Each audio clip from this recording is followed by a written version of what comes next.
Welcome back to Fairy Garden Discoveries, where STEM takes flight.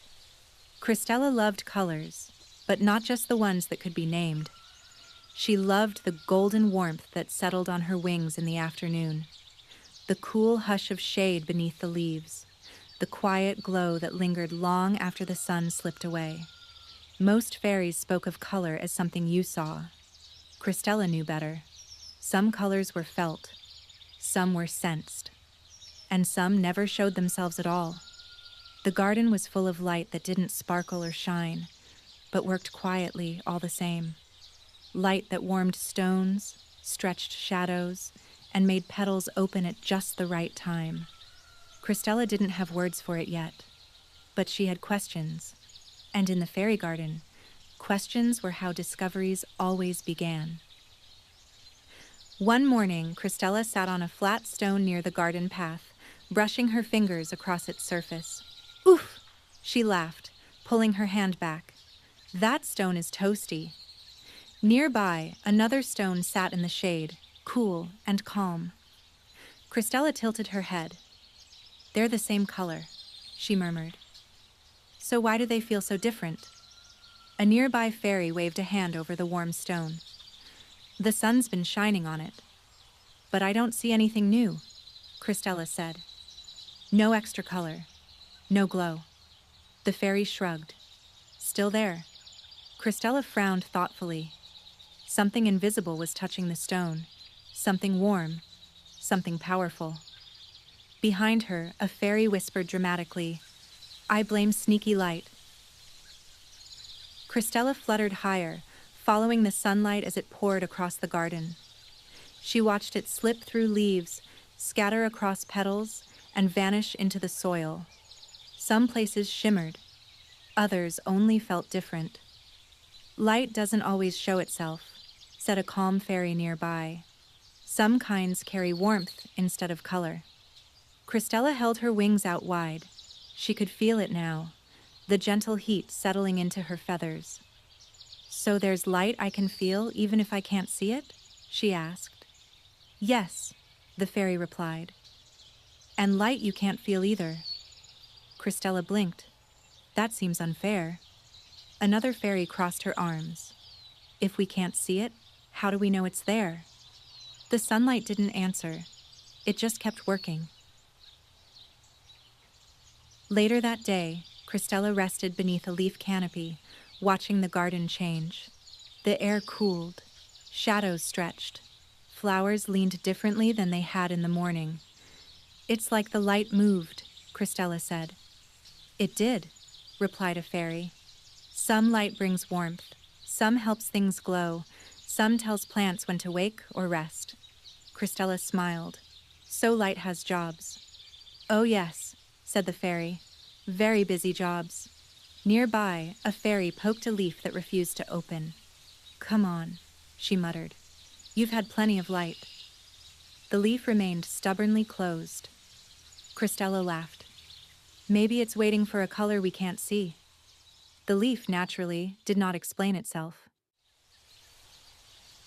As evening approached, the garden softened into twilight. The sun slipped lower, and the bright colors faded, but the warmth lingered on stones and soil. Fireflies began to glow, tiny lanterns blinking awake. Christella hovered, eyes wide. "The light is still here," she whispered. "Just different." "Yes," said the calm fairy. "Some light warms, some glows, some works quietly, without being noticed." Christella felt it then, the truth settling gently into her thoughts. Not all colors were meant for eyes. Some were meant for skin, for wings, for growing things. A fairy nearby sighed happily. "I like the invisible ones best. They don't show off." Christella smiled. She was starting to agree. Christella drifted closer to the flowers as twilight deepened. Some petals closed tightly, as if tucking themselves in. Others stayed open, glowing faintly in the dim light. "Why do some flowers close before it's dark?" Christella asked. "They're listening to light you can't see," said the calm fairy. "It tells them when to rest." Christella leaned closer, studying the petals. But the light looks the same to me. That's because your eyes only see part of the story, the fairy replied.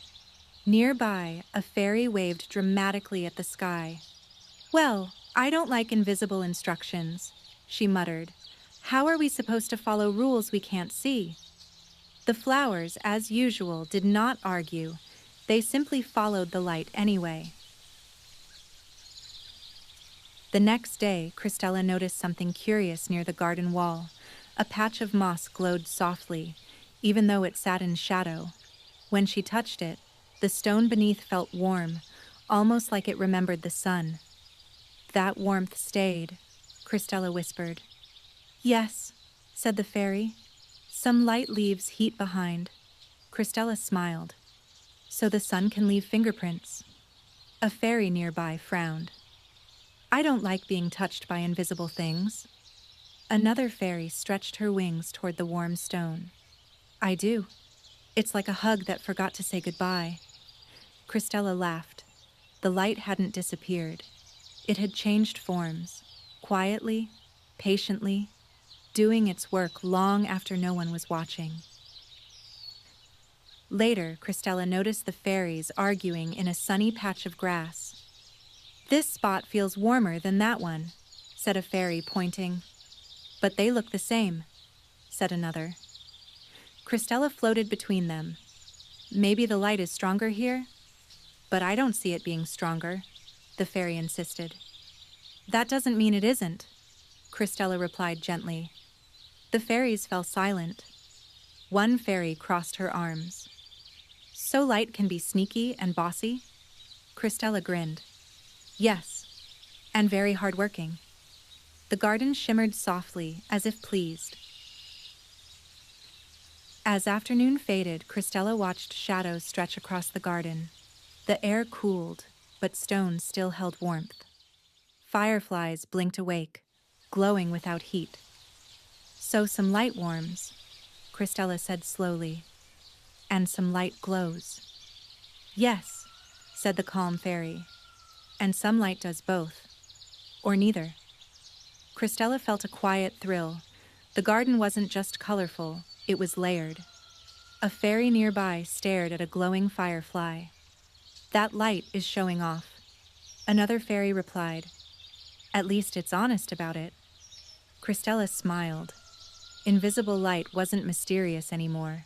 It was simply another way the world communicated, softly, patiently, and without asking for attention.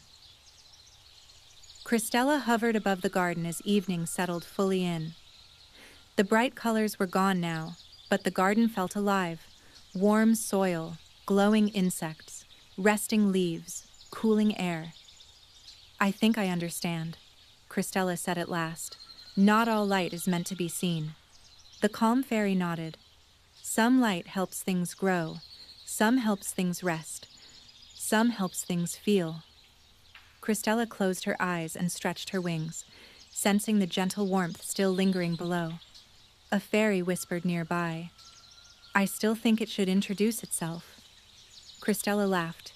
The invisible colors were everywhere. They always had been. And now, she knew how to notice them. The next morning, Christella tested what she had learned. She held her wings in the sunlight, then stepped into the shade. The warmth faded slowly, like a memory. When she returned to the light, it came back again, soft and steady. So the light didn't disappear, she said. It just changed where it could reach me. Yes, said the calm fairy. Some light travels far, some stays close, some leaves warmth behind. Christella nodded. That means even when I can't see it, the light is still doing something. A fairy nearby squinted at her wings. I still don't like that it works without asking permission. Christella smiled. Some of the most important helpers are very quiet. That afternoon, a cloud drifted slowly across the sky. The garden dimmed, but it didn't feel cold or empty. Flowers waited patiently. Stones held their warmth. The air stayed gentle. Christella watched the light shift and settle. So light doesn't stop working just because it's blocked, she said thoughtfully. No, replied the fairy. It bends, spreads, and finds new ways through. Christella felt a sense of calm bloom in her chest. Invisible light wasn't something to worry about. It wasn't sneaky or unfair. It was simply part of how the world stayed balanced. Nearby, a fairy muttered, "I suppose I can forgive it. This time." Christella laughed. That felt like progress. As evening returned, Christella hovered above the garden one last time. The bright colors faded, but the invisible ones remained. Warm soil, glowing insects, resting leaves, cooling air. She closed her eyes and felt it all. Some light helps us see, she said softly, and some light helps us feel. The calm fairy nodded. And some light helps us grow, without ever being noticed. Christella opened her eyes, smiling. Not everything important needed to sparkle. Not everything needed to be seen. Some of the most powerful colors worked quietly, warming, guiding, and caring for the world in ways only those who listened could understand. Christella was listening now. That night, Christella dreamed of light. Not bright beams or shining rainbows, but gentle waves moving through the dark. Warmth drifted like music. Soft glows blinked awake and faded again. Shadows stretched and curled, never empty, always full of quiet work. In her dream, flowers opened and closed without being told. Stones remembered the sun. Fireflies hummed softly, carrying light in tiny lanterns. A fairy's voice floated past, calm and knowing. Just because you can't see something doesn't mean it isn't there. Christella turned in her sleep, wings twitching gently. Even dreaming, she could feel it now, the invisible colors organizing the night, guiding the garden, and keeping everything balanced while the world rested. When morning came, Christella rose with the sun. The garden looked just as it always had, green, bright, and familiar. But Christella saw it differently now.